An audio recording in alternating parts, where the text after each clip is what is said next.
માંગરોળ સરકારી હોસ્પિટલમાં નવી 108 એમ્બ્યુલન્સનું ઉદ્ઘાટન ધારાસભ્ય ભગવાનજીભાઈ કરગઠિયા દ્વારા કરવામાં આવ્યું છે। માંગરોળમાં વધુ એક 108 એમ્બ્યુલન્સ શરૂ કરાઈ છે।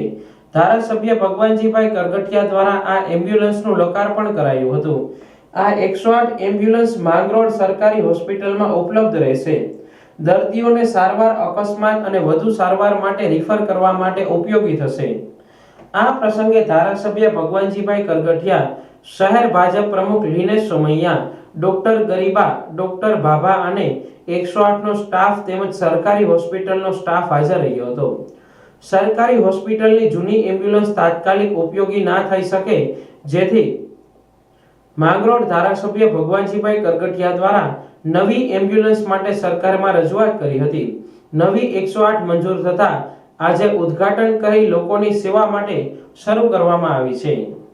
આજ રોજ માંગરોળ સરકારી હોસ્પિટલ ખાતે સરકાર દ્વારા 108 એમ્બ્યુલન્સ ફાળવવામાં આવી છે।